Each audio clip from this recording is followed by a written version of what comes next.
पहले हमने लाइट की इंट्रोडक्शन के बारे में पढ़ा था, फिर सोर्स ऑफ लाइट के बारे में पढ़ा था, फिर उनके दो भाग होते हैं, नेचुरल सोर्स ऑफ लाइट और आर्टिफिशियल सोर्स ऑफ लाइट। हमने उतना पढ़ा था। अब हम पढ़ेंगे types of object.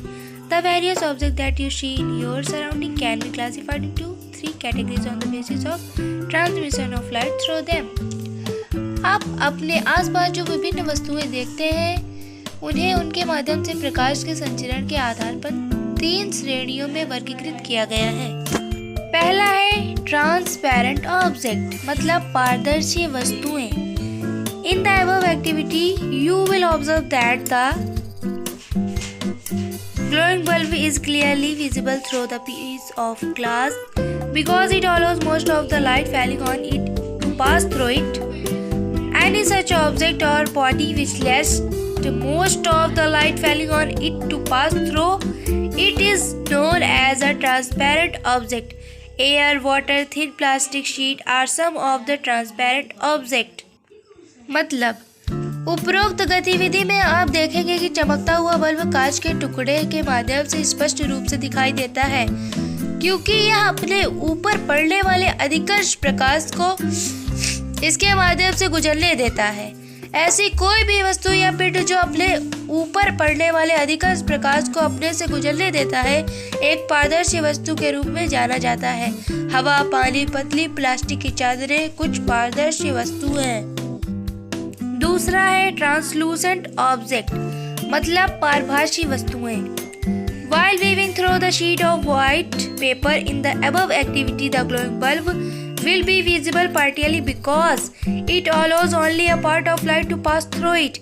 Any such object which allows light energy to pass through it partially but not completely is called a translucent object.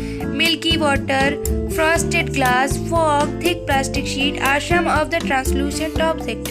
मतलब उपरोक्त गतिविधि में एक सफेद कागज की शीट के माध्यम से बुनते समय चमकता हुआ बल्ब आंशिक रूप से दिखाई देगा क्योंकि यह प्रकाश के केवल एक हिस्से को अपने पास से गुजरने देता है।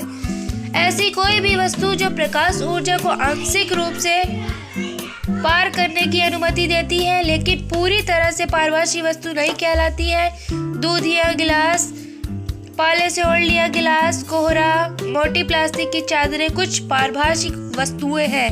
और तीसरा है ओपेक ऑब्जेक्ट, मतलब अपारदर्शी वस्तुएं। The piece of cardboard will not allow any light to pass through it and hence the glowing bulb will be completely invisible from the other side of the cardboard. Any object that does not let the light to pass through it at all is known as an opaque object. Metal, stone, black paper etc. are some of the opaque objects. Cardboard का टुकड़ा किसी भी प्रकाश को अपने से होकर गुजरने नहीं देगा और इसलिए चमकता हुआ बल्ब कार्डबोर्ड के दूसरी तरफ से पूरी तरह से अदृश्य हो जाएगा। कोई भी वस्तु जो प्रकाश को अपने में से बिल्कुल भी गुजरने नहीं देती अपारदर्शी वस्तु कहलाती है। धातु, पत्थर, काला कागज आदि अपारदर्शी वस्तुओं में से एक है। हम पढ़ेंगे how light travels.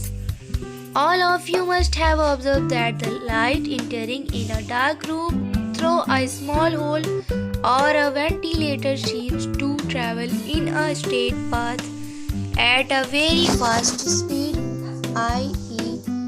3 into 10 meter per second.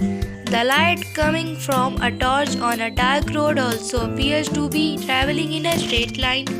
The property of light to travel in a straight line is called a rectilinear propagation of light. इसका मतलब है प्रकाश कैसे यात्रा करता है। आप सभी ने देखा होगा कि एक अंधेरे कमरे में एक छोटे छेद या एक वेंटिलेटर के माध्यम से प्रवेश करने वाला प्रकाश बहुत तेज गति से सीधे रास्ते में यात्रा करता हुआ प्रतीत होता है। यानी 3 into 10 मीटर पर सेकंड एक अंधेरे सड़क पर टॉर्च से आने वाला प्रकाश भी एक सीधी रेखा में यात्रा करता हुआ प्रतीत होता है। प्रकाश का सरल रेखा में गमन करने के गुण को प्रकाश का सरल रेखीय संचरण कहते हैं। The rectilinear propagation of light from the source of light is presented using a point source. A point source emits light equally in all the directions. The emitted light is presented by a straight line with arrowheads. These arrowheads show the direction of propagation of light.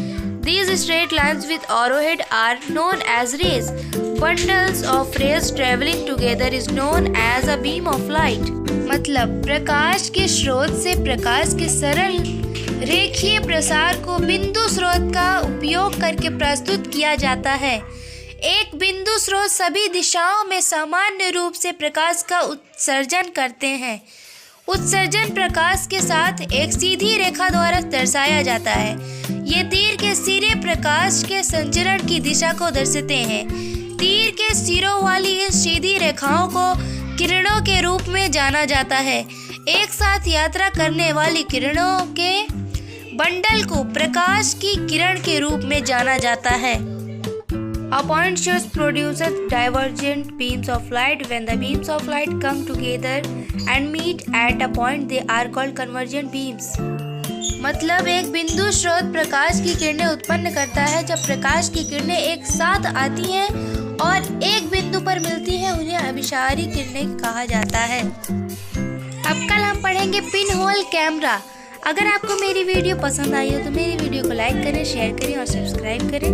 Bell icon दबाना मत भूलिए। Thank you.